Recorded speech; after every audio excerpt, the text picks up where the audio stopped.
ਵਾਹਿਗੁਰੂ ਜੀ ਕਾ ਖਾਲਸਾ ਵਾਹਿਗੁਰੂ ਜੀ ਕੀ ਫਤਿਹ। ਇਤਿਹਾਸ ਅੰਦਰ ਸ਼ਹੀਦੀ ਸਿੱਖ ਪਰੰਪਰਾ ਅੰਦਰ ਦੋ ਧਾਰਾਵਾਂ ਦੇਖਣ ਨੂੰ ਮਿਲਦੀਆਂ ਹਨ। ਇੱਕ ਜ਼ੁਲਮ ਤੇ ਬੇਇਨਸਾਫੀ ਦੇ ਵਿਰੁੱਧ ਹਥਿਆਰ ਉਠਾਉਣ ਦੀ ਬਜਾਏ ਸ਼ਾਂਤ ਅਤੇ ਸਥਿਰ ਚਿੱਤ ਰਹਿੰਦੇ ਹੋਏ ਸਬਰ ਤੇ ਠਰਮੇ ਨਾਲ ਜਾਨ ਨਿਛਾਵਰ ਕਰ ਦੇਣੀ। ਪੰਜਵੇਂ ਪਾਤਸ਼ਾਹ ਗੁਰੂ ਅਰਜਨ ਦੇਵ ਜੀ ਇਸ ਧਾਰਾ ਦੇ ਮੋਢੀ ਕਹੇ ਜਾ ਸਕਦੇ ਹਨ। ਗੁਰੂ ਤੇਗ ਬਹਾਦਰ ਜੀ ਤੇ ਉਹਨਾਂ ਦੇ ਸਾਥੀ ਸਿੰਘ ਭਾਈ ਮਣੀ ਦਾਸ ਜੀ, ਭਾਈ ਸਤੀ ਦਾਸ ਤੇ ਭਾਈ ਦਿਆਲਾ ਜੀ ਆਦਿ ਦੀ ਸ਼ਹਾਦਤ ਇਸੇ ਜ਼ੁਮਰੇ ਵਿੱਚ ਆਉਂਦੀ ਹੈ। 18ਵੀਂ ਸਦੀ ਵਿੱਚ ਭਾਈ ਮਣੀ ਸਿੰਘ, ਭਾਈ ਤਾਰੂ ਸਿੰਘ ਅਤੇ ਭਾਈ ਸੁਬੇਗ ਸਿੰਘ ਤੇ ਸ਼ਾਹਬਾਜ਼ ਸਿੰਘ ਦੀਆਂ ਸ਼ਹਾਦਤਾਂ ਵੀ ਇਸੇ ਲੜੀ ਵਿੱਚ ਆ ਜਾਂਦੀਆਂ ਹਨ। 20ਵੀਂ ਸਦੀ ਵਿੱਚ ਗੁਰਦੁਆਰਾ ਸੁਧਾਰ ਲਹਿਰ ਦੇ ਦੌਰਾਨ ਸਿੱਖ ਪੰਥ ਨੇ ਕੁਰਬਾਨੀ ਤੇ ਸ਼ਹੀਦੀ ਦੀ ਇਸ ਪਰੰਪਰਾ ਨੂੰ ਪੂਰੇ ਜੀ ਜਾਨ ਨਾਲ ਅਪਣਾਇਆ ਅਤੇ ਬੇਸ਼ੁਮਾਰ ਕੁਰਬਾਨੀਆਂ ਦੇ ਕੇ ਜੁਝਾਰੂ ਸਿੱਖ ਵਿਰਸੇ ਦੇ ਗੌਰਵ ਵਿੱਚ ਭਾਰੀ ਵਾਧਾ ਕੀਤਾ। ਸ਼ਹੀਦੀ ਸਿੱਖ ਪਰੰਪਰਾ ਦੀ ਦੂਜੀ ਇੰਨੀ ਹੀ ਬਲਵਾਨ ਤੇ ਇੰਨੀ ਹੀ ਮਕਬੂਲ ਧਾਰਾ ਜ਼ੁਲਮ ਨਾਲ ਟੱਕਰ ਲੈਣ ਲਈ ਹਥਿਆਰ ਉਠਾਉਣ ਦੀ ਜਾਂਚ ਸਿਖਾਉਂਦੀ ਹੈ।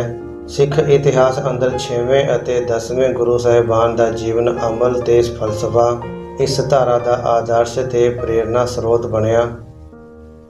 ਸਿੱਖ ਮਾਨਸਿਕਤਾ ਅੰਦਰ ਬਾਬਾ ਬੰਦਾ ਸਿੰਘ ਬਹਾਦਰ ਤੋਂ ਲੈ ਕੇ ਬਾਬਾ ਦੀਪ ਸਿੰਘ ਜੀ ਅਤੇ ਭਾਈ ਸੁੱਖਾ ਸਿੰਘ ਜੀ ਤੇ ਮਹਿਤਾਬ ਸਿੰਘ ਵਰਗੇ ਅਨੇਕਾਂ ਹੀ ਸ਼ੂਰਵੀਰ ਸ਼ਹੀਦ ਇਸ ਪਰੰਪਰਾ ਦੇ ਦ੍ਰਿਸ਼ਟਾਂਤਯੋਗ ਮਾਡਲ ਬਣੇ ਹੋਏ ਹਨ। ਸਿੱਖਾਂ ਲਈ ਇਹ ਦੋਨੋਂ ਧਾਰਾਵਾਂ ਬਰਾਬਰ ਪਵਿੱਤਰ ਤੇ ਪੂਜਣਯੋਗ ਹਨ। ਇਤਿਹਾਸ ਅੰਦਰ ਸਿੱਖ ਇਹਨਾਂ ਦੋਨੋਂ ਹੀ ਧਾਰਾਵਾਂ ਕੋਲੋਂ ਬਰਾਬਰ ਪ੍ਰੇਰਨਾ ਹਾਸਲ ਕਰਦੇ ਰਹੇ ਹਨ। ਸਿੱਖਾਂ ਨੇ ਅਤ ਦਰਜੇ ਦੇ ਜ਼ਬਰ ਦੇ ਸਨਮੁਖ ਵੀ ਪੂਰਨ ਸਬਰ ਤੇ ਠਰਮਾ ਦਿਖਾਉਣ ਦਾ ਕਮਾਲ ਕਰ ਦਿਖਾਇਆ ਹੈ ਅਤੇ ਜ਼ਬਰ ਦੇ ਖਿਲਾਫ ਹਥਿਆਰਬੰਦ ਟੱਕਰ ਲੈਣ ਦਾ ਸਨਾਮਤ ਇਤਿਹਾਸ ਵੀ ਸਿਰਜਿਆ ਸੀ। ਸਿੱਖ ਸ਼ਹੀਦਾਂ ਦੀ ਅਹਿੰਸਾ ਦਾ ਖੇੜਾ ਬੇਪਨਾਹ ਹੈ, ਪਰ ਉਹ ਬੇੜਾ ਜੰਗ ਵਿੱਚ ਚਮਕਦੀ ਸ਼ਮਸ਼ੀਰ ਨਾਲ ਵੀ ਹਮਸਫ਼ਰ ਹੈ। ਸਿੱਖਾਂ ਨੂੰ ਅਰਦਾਸ ਹੀ ਹਿੰਸਾ ਖੋਰੇ ਦਰਸਾਉਣ ਵਾਲੇ ਨਿੰਦਕਾਂ ਅਤੇ ਇਸ ਦੇ ਜਵਾਬੀ ਕਰਮ ਵਜੋਂ ਸਿੱਖਾਂ ਨੂੰ ਆਦਤਨ ਹੀ ਸ਼ਾਂਤੀ ਦੇ ਪੁਜਾਰੀ ਸਾਬਤ ਕਰਨ ਲਈ ਤਰਲੋ ਮੱਛੀ ਹੋਣ ਵਾਲੇ ਸਿੱਖ ਵਿਦਵਾਨਾਂ ਤੇ ਕਾਲਵਨਵੀਸਾਂ ਦੀ ਇਹ ਸਾਂਝੀ ਮਰਜ਼ ਹੈ ਕਿ ਉਹ ਸਿੱਖ ਇਤਿਹਾਸ ਨਾਲ ਸੰਬੰਧਿਤ ਤੱਥ ਵੇਰਵਿਆਂ ਨੂੰ ਆਪਣੀ ਸੋਚਣੀ ਅਤੇ ਸਹੂਲਤ ਦੇ ਮੁਤਾਬਕ ਕੱਟ ਵੱਢ ਕੇ ਪੇਸ਼ ਕਰਦੇ ਹਨ।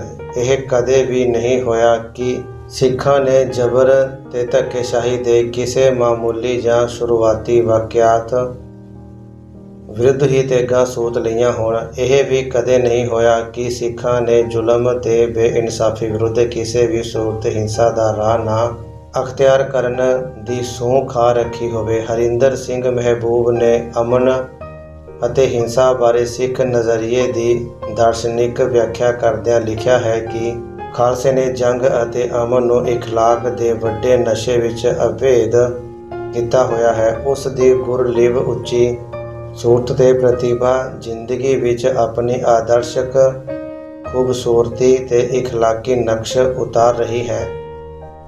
ਭਾਵੇਂ ਅਮਨ ਵਿੱਚ ਉਤਾਰ ਲਵੇ, ਭਾਵੇਂ ਜੰਗ ਰਾਹੀਂ ਉਤਾਰ ਲਵੇ, ਉਸ ਦੀ ਗੁਰੂ ਲਿਵ ਦੀ ਇਖਲਾਕੀ ਰਮਜ ਨੇ ਵਕਤ ਦੀਆਂ ਮੰਗਾਂ ਅਨੁਸਾਰ ਇਹ ਫੈਸਲਾ ਦੇਣਾ ਹੈ ਕਿ ਉਸ ਦੇ ਅਮਲ ਦਾ ਸਹੀ ਸੁਰਤਾਲ ਕਿਹੜਾ ਹੈ।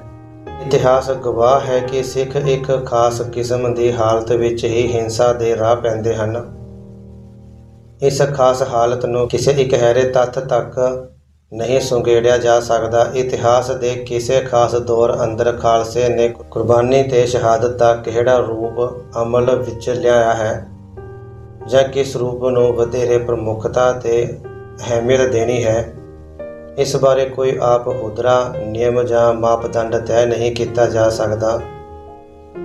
ਇਸ ਮਾਮਲੇ 'ਚ ਸਭ ਨਾਲੋਂ ਬੁਨਿਆਦੀ ਤੇ ਅਹਿਮ ਗੱਲ ਇਹ ਹੈ ਕਿ ਕੁਰਬਾਨੀ ਤੇ ਸ਼ਹਾਦਤ ਦੇ ਕਰਮ ਦੇ ਪਿੱਛੇ ਹਮੇਸ਼ਾ ਉੱਤਮ ਸੱਚ ਤੇ ਸੁੱਚਾ ਜਜ਼ਬਾ ਕੰਮ ਕਰਦਾ ਹੋਣਾ ਚਾਹੀਦਾ ਹੈ। ਅਰਥਾਤ ਕੁਰਬਾਨੀ ਦਾ ਕਰਮ ਕਿਸੇ ਉੱਤਮ ਮਨੋਰਥ ਤੇ ਨਿਸ਼ਕਾਮ ਸੁੱਚੀ ਭਾਵਨਾ ਨਾਲ ਜੁੜਿਆ ਹੋਣਾ ਚਾਹੀਦਾ ਹੈ। ਕੁਰਬਾਨੀ ਦੇ ਕਰਮ 'ਚੋਂ ਇਸ ਤੱਤ ਦੇ ਕਮਜ਼ੋਰ ਜਾਂ ਗਾਇਬ ਹੋ ਜਾਣ ਦੀ ਸੂਰਤ ਵਿੱਚ ਸ਼ਹਾਦਤ ਦੇ ਇਹ ਦੋਨੋਂ ਹੀ ਰੂਪ ਆਪਣੀ ਪ੍ਰਮਾਣਿਕਤਾ ਤੇ ਚਮਕ ਗੁਆ ਬਹਿੰਦੇ ਹਨ।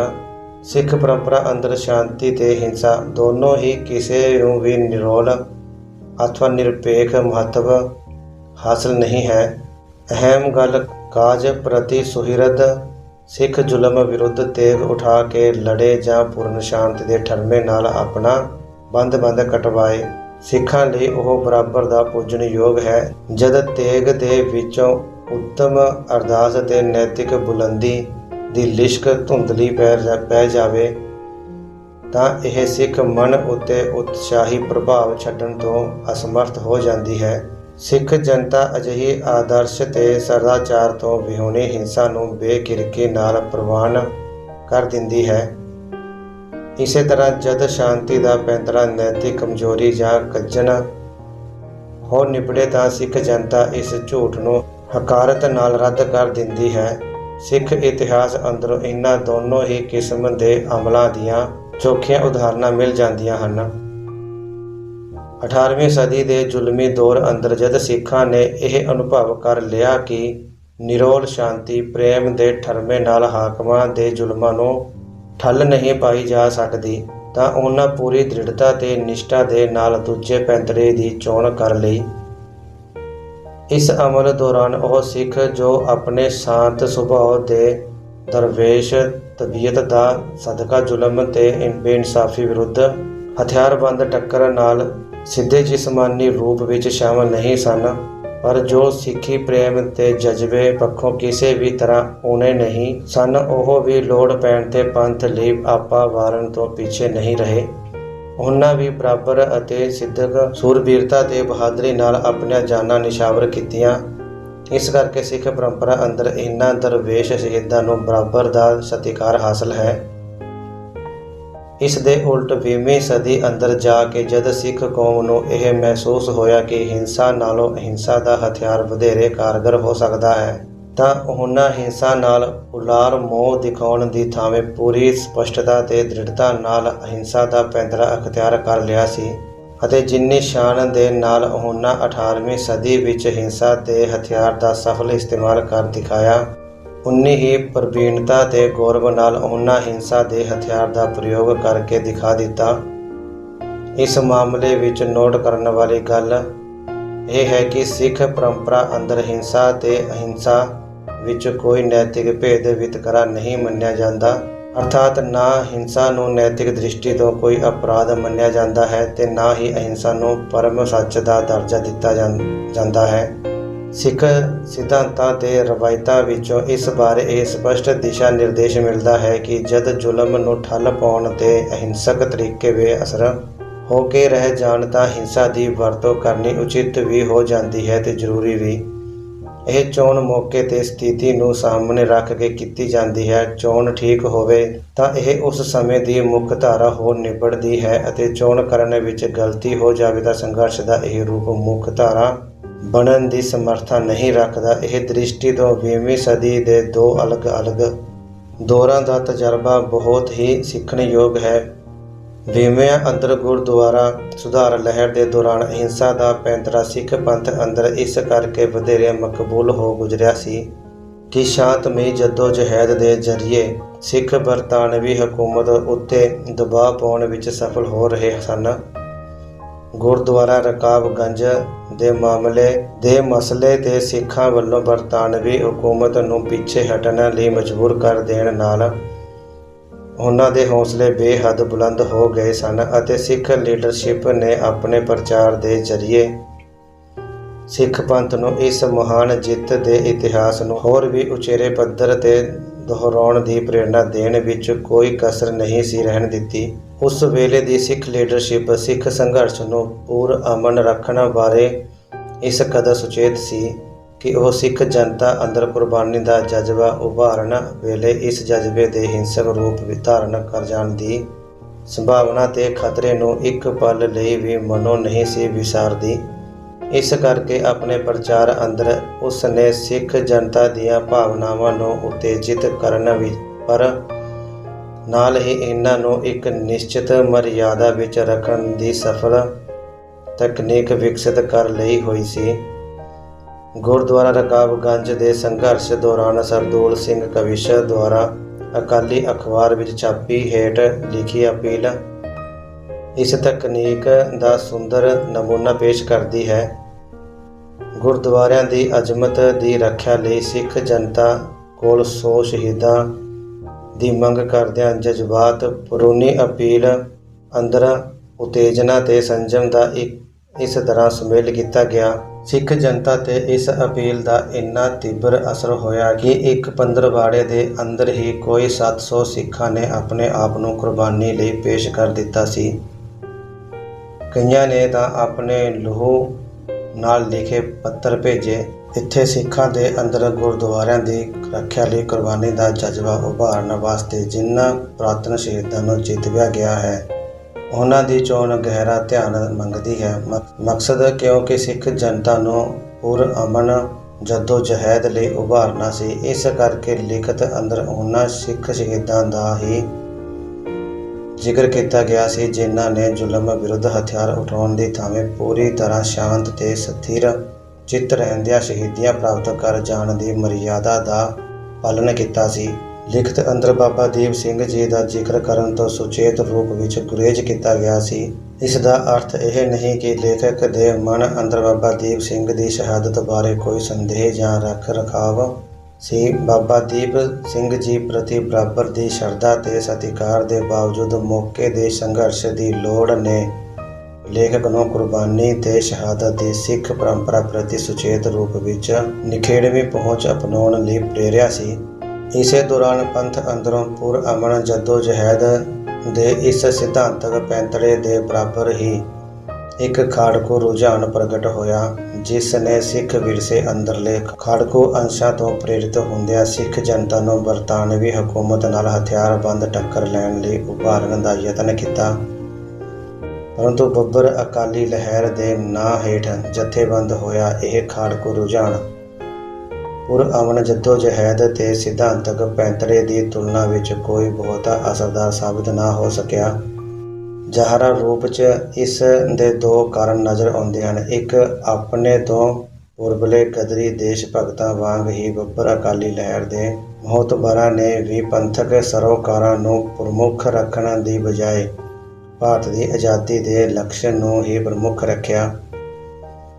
ਭਾਵੇਂ ਕਿ ਆਪਣੇ ਇਸ ਸਿਧਾਂਤਕ ਪੈਂਤੜੇ ਨੂੰ ਉਹਨਾਂ ਪੰਥਕ ਰੰਗਤ ਦੇਣ ਦੇ ਯਤਨ ਜ਼ਰੂਰ ਕੀਤੇ ਪਰੰਤੂ ਬੁਨਿਆਦੀ ਸਿਧਾਂਤਕ ਪੈਂਤੜਾ ਹੀ ਗਲਤ ਮਿੱਥ ਲੈਣ ਦੀ ਵਜ੍ਹਾ ਕਰਕੇ ਗਦਰੀ ਦੇਸ਼ ਭਗਤਾਂ ਵਾਂਗ ਹੀ ਬੱਬਰ ਅਕਾਲੀਆਂ ਦੇ ਸੂਰਮਗਤੀ ਭਰੇ ਖਾੜਕੂ ਅਮਲ ਸਿੱਖ ਕੌਮ ਅੰਦਰ ਕੋਈ ਤਕੜਾ ਖਾੜਕੂ ਉਭਾਰ ਪੈਦਾ ਕਰ ਸਕਣ ਵਿੱਚ ਕਾਮਯਾਬ ਨਾ ਹੋ ਸਕੇ।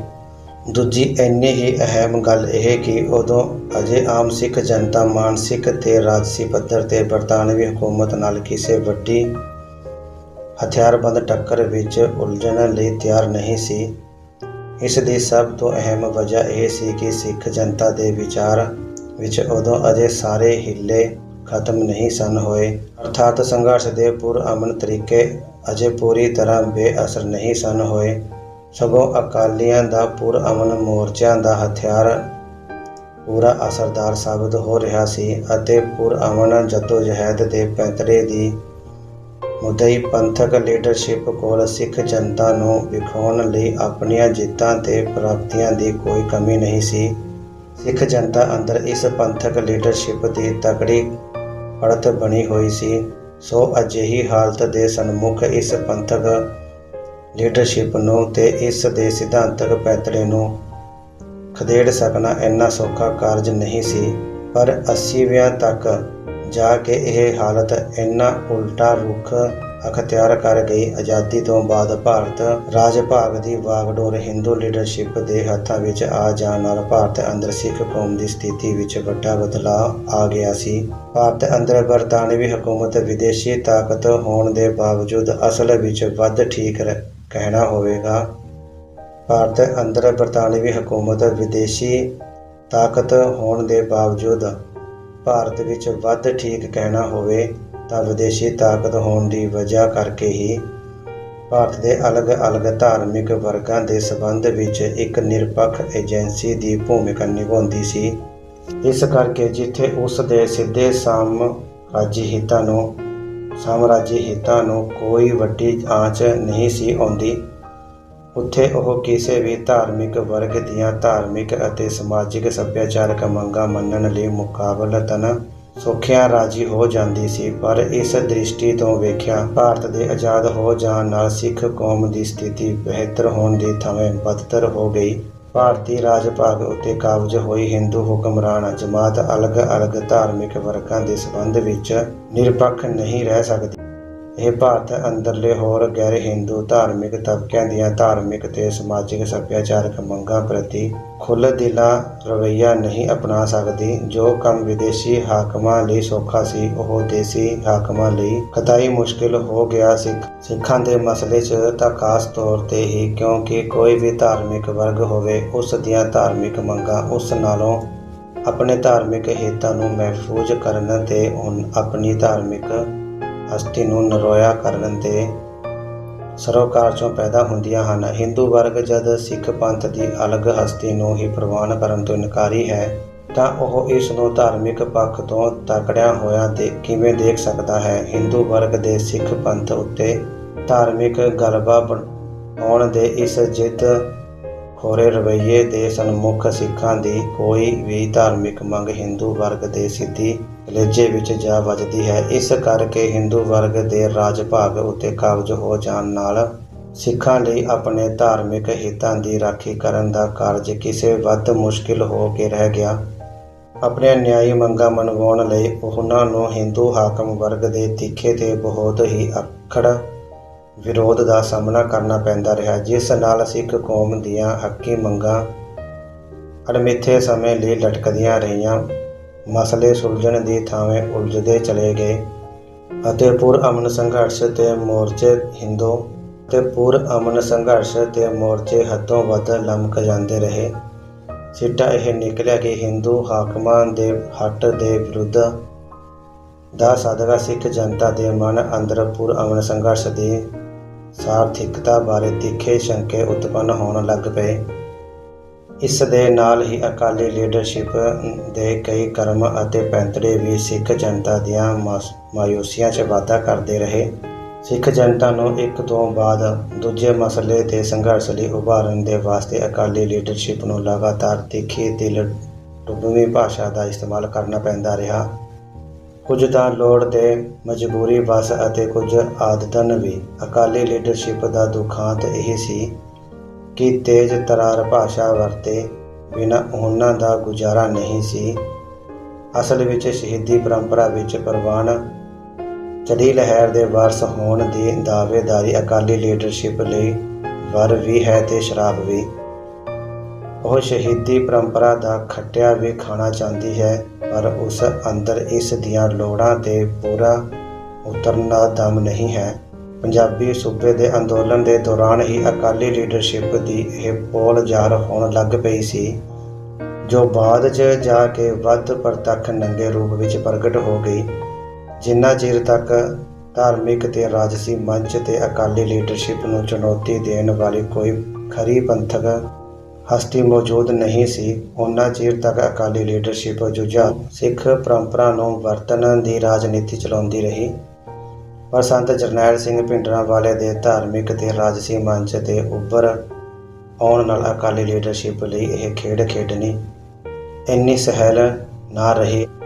ਆਪਣੇ ਖਰੇ ਸਿਧਾਂਤਕ ਪੈਂਤੜੇ ਤੇ ਸ਼ੁੱਧ ਕਿਰਦਾਰ ਦੀ ਬਦੌਲਤ ਸੰਤ ਜਰਨੈਲ ਸਿੰਘ ਜੁਝਾਰੂ ਸਿੱਖ ਵਿਰਾਸਤ ਦੇ ਕੁਦਰਤੀ ਦਾਅਵੇਦਾਰ ਹੋ ਨਿਬੜੇ। ਅਕਾਲੀ ਲੀਡਰਸ਼ਿਪ ਕੁਝ ਤਾਂ ਆਦਤਨ ਅਤੇ ਕੁਝ ਸੰਤ ਜਰਨੈਲ ਸਿੰਘ ਨਾਲ ਮੁਕਾਬਲੇਬਾਜ਼ੀ 'ਚੋਂ ਉੱਚੀ ਸੁਰ ਦਾ ਇਸਤੇਮਾਲ ਜ਼ਰੂਰ ਕਰਦੀ ਰਹੀ, ਪਰ ਕਿਉਂਕਿ ਜਿਸ ਪਰੰਪਰਾ ਨੂੰ ਉਹ ਆਪਣੇ ਪੱਖ ਵਿੱਚ ਵਰਤਣਾ ਚਾਹੁੰਦੀ ਸੀ, ਉਸ ਅੰਦਰ ਉਸ ਪਰੰਪਰਾ ਨੂੰ ਜਿਉਣ ਦਾ ਮਾਦਾ ਨਹੀਂ ਸੀ। ਇਸ ਕਰਕੇ ਉਸ ਦੇ ਇਹਨਾਂ ਜਾਹਲੀ ਯਤਨਾਂ ਨੇ ਸਗੋਂ ਉਲਟਾ ਡੰਗ ਮਾਰਿਆ। ਜੁਝਾਰੂ ਸਿੱਖ ਪਰੰਪਰਾ ਦੀ ਇਹ ਵਿਸ਼ੇਸ਼ ਖਾਸੀਅਤ ਹੈ ਕਿ ਇਸ ਦਾ ਹਕੀਕੀ ਉਪਯੋਗ ਸੱਚ ਦੇ ਪੈਂਤੜੇ 'ਤੇ ਖੜ੍ਹ ਕੇ ਹੀ ਕੀਤਾ ਜਾ ਸਕਦਾ ਹੈ।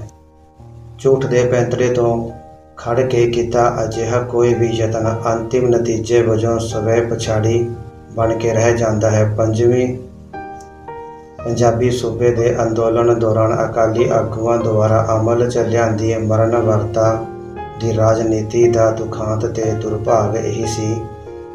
ਇਸ ਦ੍ਰਿਸ਼ਟੀ ਤੋਂ ਵੇਖਿਆ ਧਰਮ ਯੁੱਧ ਮੋਰਚੇ ਦੇ ਦੌਰਾਨ ਅਕਾਲੀ ਲੀਡਰਸ਼ਿਪ ਮਰਜ਼ੀ ਵੜੇ ਭਰਤੀ ਕਰਨ ਦਾ ਖੋਖਲਾ ਦਮਗਜਾ ਸਿੰਘ ਭਿੰਡਰਾਂਵਾਲੇ ਦੇ ਨਾਲ ਮੜਿੱਕਣ ਦਾ ਤੰਤਹੀਨ ਤਰਲਾ ਸਾਬਤ ਹੋਇਆ। ਇਸ ਗੱਲ ਦਾ ਅਕਾਲੀ ਲੀਡਰਸ਼ਿਪ ਨੂੰ ਬਹੁਤ ਪਛੜ ਕੇ ਗਿਆਨ ਹੋਇਆ ਕਿ ਇੱਕ ਜਿਉਂਦੇ ਜਾਗਦੇ ਸੱਚ ਨੂੰ ਇਸ ਦੇ ਕਿਸੇ ਬਨੌਟੀ ਰੂਪ ਨਾਲ ਨਹੀਂ ਟੱਕਰਿਆ ਜਾ ਸਕਦਾ। ਗੁਰਦੁਆਰਾ ਸੁਧਾਰ ਲਹਿਰ ਦੇ ਮੋਢੀਆਂ ਵਾਂਗ ਹੀ ਸੰਤ ਜਰਨੈਲ ਸਿੰਘ ਭਿੰਡਰਾਂਵਾਲੇ ਨੇ ਵੀ ਵਰਤਮਾਨ ਦੇ ਹਰ ਕਰਮ ਨੂੰ ਅਤੀਤ ਨਾਲ ਜੋੜਨ ਦੀ ਰਣਨੀਤੀ ਦਾ ਸੱਜਣ ਇਸਤੇਮਾਲ ਮੌਜੂਦਾ ਹਿੰਦੂ ਹਾਕਮਾਂ ਦੀ ਮੁਗਲਾਂ ਤੇ ਅਫਗਾਨੀਆਂ ਨਾਲ ਤੁਲਨਾ ਕਰਦਿਆਂ ਉਸ ਨੇ ਸਿੱਖ ਹਿਰਦਿਆਂ ਅੰਦਰ 18ਵੀਂ ਸਦੀ ਦੇ ਜ਼ੁਲਮਾਂ ਦੀ ਅਤੇ ਇਹਨਾਂ ਜ਼ੁਲਮਾਂ ਦੇ ਖਿਲਾਫ ਸਿੱਖਾਂ ਦੇ ਸੁਰਮਗਤੀ ਭਰੇ ਸੰਘਰਸ਼ ਦੀ ਯਾਦ ਮੁੜ ਤਾਜ਼ਾ ਕਰ ਦਿੱਤੀ। ਉਸ ਨੇ ਕੌਮ ਅੰਦਰ ਸੁੱਤੀਆਂ ਕਲਾਂ ਜਗਾਉਣ ਦੀ ਇਨਕਲਾਬੀ ਸਮਰੱਥਾ ਤੇ ਜੁਗਤ ਦਾ ਕੁਸ਼ਲ ਉਪਯੋਗ ਕਰਦਿਆਂ ਅਨੰਦਪੁਰ ਸਾਹਿਬ ਦੇ ਮਤੇ ਨੂੰ ਕੇਂਦਰ ਤੇ ਰਾਜਾਂ ਵਿਚਕਾਰ ਸੰਬੰਧਾਂ ਨੂੰ ਦਰਸਾਉਣ ਵਾਲੇ ਖੁਸ਼ਕ ਅਤੇ ਬੇਜਾਨ ਦਸਤਾਵੇਜ਼ਾਂ ਨਾਲੋਂ ਵੱਧ ਸਿੱਖ ਕੌਮ ਦੀ ਆਨ ਤੇ ਸ਼ਾਨ ਦਾ ਚਿੰਨ੍ਹ ਬਣਾ ਕੇ ਰੱਖ ਦਿੱਤਾ। ਉਸ ਨੇ ਸਿੱਖ ਕੌਮ ਅੰਦਰ ਕੁਰਬਾਨੀ ਦਾ ਅਜਿਹਾ ਜਜ਼ਬਾ ਤੇ ਚਾਅ ਪੈਦਾ ਕਰ ਦਿੱਤਾ ਕਿ ਸਿੱਖ ਕੌਮ ਇਤਿਹਾਸ ਅੰਦਰ ਇੱਕ ਵਾਰ ਫਿਰ ਸਹੀ ਮਾਇਨਿਆਂ ਵਿੱਚ ਮਰਜ਼ੀਵਾੜਿਆਂ ਦੀ ਕੌਮ ਹੋ ਗੁਜ਼ਰੀ। ਉਸ ਨੇ ਹਜ਼ਾਰਾਂ ਦੀ ਗਿਣਤੀ ਵਿੱਚ ਅਜਿਹੇ ਸਿੱਖ ਪੈਦਾ ਕਰਕੇ ਵਿਖਾ ਦਿੱਤੇ ਜਿਨ੍ਹਾਂ ਆਪਣੇ ਪੂਰਵਜਾਂ ਤੇ ਪੂਰਨਿਆਂ ਤੇ ਚੱਲਦਿਆਂ ਹੋਇਆਂ ਪੰਥ ਲਈ ਆਪਣਾ ਸਭ ਕੁਝ ਨਿਛਾਵਰ ਕਰ ਦਿੱਤਾ।